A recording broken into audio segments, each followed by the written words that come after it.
What's up everyone, back for another beer review, and today I'll be reviewing a beer from the Forest Main Brewing Company, and they are out of Ambler, Pennsylvania, and this is their British style porter.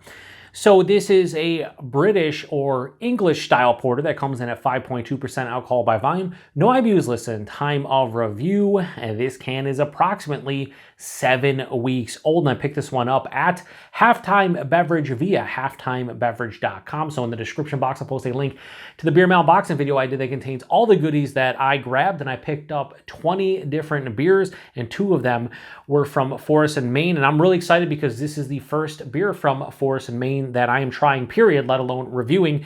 And I have this in their Fox Lager, which was a collaboration with Human Robot. It's just like a double decoction pale lager. That one's a little bit older, but to be honest with you, I was just kind of in the mood for a porter, so I want to review this one first, and we'll see how it is. So this is a British / English style porter, based on their write-up on Untappd and on their I think it was Instagram. Definitely seems like they're using mostly, if not all, English ingredients. So I'm hoping this is delicious. I love porters in general. In fact, the first ever blind beer style tournament that will be upcoming hopefully in the next couple months will be the porter style. We're going to do American, English, and robust porters, those 3 and nothing else. And I just enjoy them. So I'm hoping that this is true to style and quite delicious. I guess we will see. So let's crack it open, get it in the glass, and see what we got going on here. Now, Forest Main, known for their lagers and like their old world styles and whatnot. I've heard really good things about them the past year or so. So it's really cool to be able to grab a beer from them, a couple beers from them, and review them and try them finally. We don't see them here in the Buffalo, New York area, so I had to grab them when I saw them on Halftime Beverage. Something like that. Did I go a little bit crazy? I did not. Perfect pour, baby. Not really, but wow, that looks, look how amazing that looks in the fucking glass. Like, wow. Like it looks amazing. It looks fucking amazing. That is an amazing beer. So pitch black pouring out. Like there's no hints at the bottom of anything but being pitch black. 3 fingers of this beautiful light brown colored head. There's some slightly bigger bubbles, but I'd say more medium-sized bubbles. Very small bubbles as a whole. Very tightly compacted. Looks super smooth and creamy. The head, hold it up to the light. Yeah, you can't see anything through that. A lot of times they say, oh, it looks like Coca-Cola. It looks like root beer, whatever. Dr. Pepper. No, it looks like a dark porter. And in this case, a British / English style porter. Yeah, this looks fantastic. Let's get a nose. Oh, yes. Roasty and toasty roasted malt. Has a little bit of like a deeper, darker brown bread quality. Coffee, like a mild to moderately roasted coffee. Super dark chocolate, 70-80% cacao bar. Like a baker's chocolate, a bittering chocolate.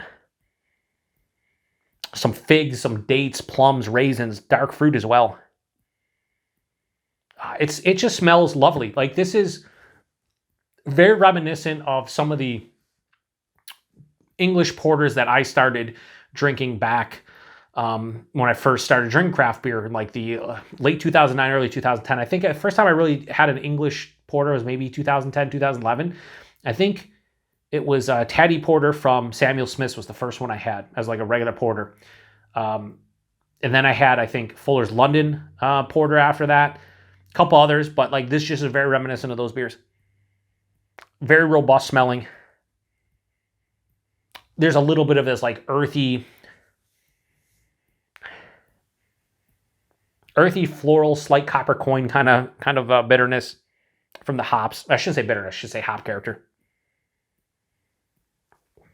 Smells the style. Smells lovely. Not much more I'm going to get out of it. So, cheers, everyone.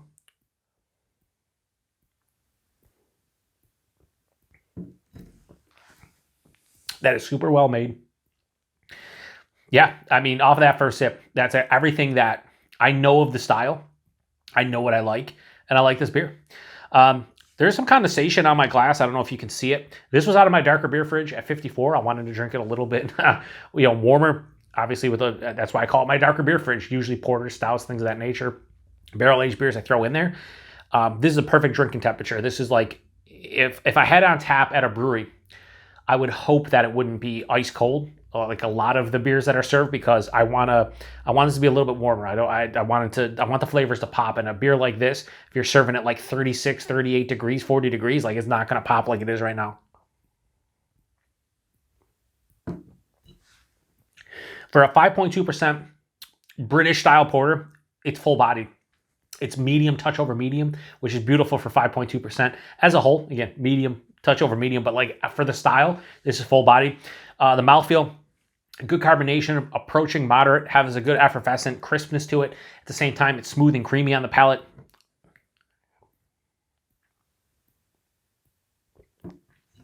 I could crush this. Like this is, when people talk about sessionable beers or crushable beers or something that I just want to drink over and over on tap, the hot thing nowadays is lagers, right? Everyone wants, oh, give me that pale lager, give me that Pilsner, give me this, give me that. And they're all lighter. Give me the darker sessionable beers. Give me the Czech dark lagers. Give me the Schwarz beers from Germany. Give me the English milds. Give me the English porters. Give me the American porters. 5.2% in the realm of like a German Pils or a Czech Pils or Czech dark lager, but beautiful flavors and so easy to drink. This is a sessionable beer through and through. Another simple talk about the flavors. The nose carried over, but on the palate, it's a little bit more pop of sweetness, which I think I enjoyed because the nose didn't smell, it was like roasty, toasty, bittering chocolate, coffee roast, had a little bit of that floral copper coin earthiness from the hop character. In the taste, it's a little bit sweeter. So forefront, still getting that roasty, toasty malt quality. Then I'm getting like a slightly sweeter like coffee, like a cold brew coffee, or maybe a coffee with a little bit of a creamer in there that has just a little bit more of a oomph to the sweetness from like a coffee standpoint. The dark chocolate, instead of 70-80% cacao bar, I had knocked that down to like 30 or 40, so it has a little bit more sweetness to it. That's all at the forefront. Passes through the palate, midway through, that pop of dark fruit, plums, raisins, figs. In that realm, I would say more plums and when I say plums and raisins, maybe plums and like figs than anything.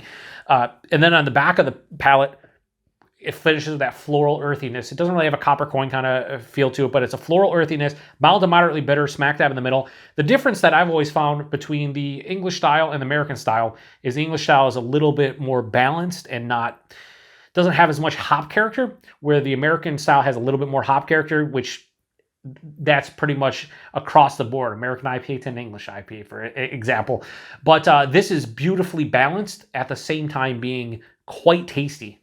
And you get a little bit of everything from a style like this that you need and that you want and that you should get.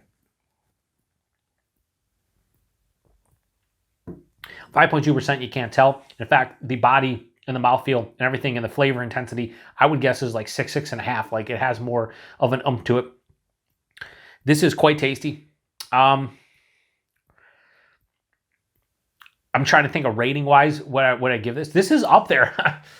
So when I do that aforementioned blind beer style tournament with the porters, it's going to be mostly regional and national porters of the American English and robust style. This is something that I don't think would be fair to enter because it's a very small brewery. Forest Main doesn't get huge distribution. I'm sure a lot of you out there have local breweries that just kill it with porters and whatnot. But in that tournament specifically, I'm talking about like bigger breweries. I might throw in a hype brewery, maybe like a Hill Farmstead. Everett, for example, would be a great beer to kind of throw in there, or maybe even something like this could sneak in there. But this is up there. Like, this is up there. Is it my favorite porter of all time? It is not, but it's not far off of some of those upper echelon. Like, my favorite, if you just say regular porter, whether it's American English, robust, whatever, Great Lakes, Edmund Fitzgerald's up there, Deschutes Black Butte, Founders Porter, Anchor Porter. Those are the beers that I always think about when I think about just the porter style. Again, the aforementioned London Porter from Fuller's, Taddy Porter from Samuel Smith. This is a great beer. No two ways about it. I think they've nailed the style. It's tasty. All of my ratings are personal preference, but this is a fucking great British/English style porter. I love it. It's tasty. I'm going to give it I give the British style porter from Forest Main. I'm gonna give this a high 4.25. I'm gonna go 4.35. I think that's where it lands. When it comes to the porter style, some of my favorites are usually in that 4 or 5 range. This is, like I said, this is not far off. And this is the first beer I've had from Forest Main. Like, I can see, if this is the kind of quality they're pumping out, as far as like just a British style porter goes, like that's fucking wild. How good this is for a relatively smaller brewery. Like, this is awesome. Good kudos to Forest Main. Like, if someone gave us like a 4.75, I couldn't argue. Like, give it 5 out of 5. I couldn't argue. Like, this is great. So, price point availability. This is not so great. But again, halftime beverage, a little bit more expensive. Always got to throw that out there whenever I review a beer that I got from them. It was $5.99 can. That's crazy when I can get an entire 6-pack of like Emmett Fitzgerald for like $10.99. At the brewery, however, these 4-packs are $16, which is more in line with what I expect from a smaller brewery.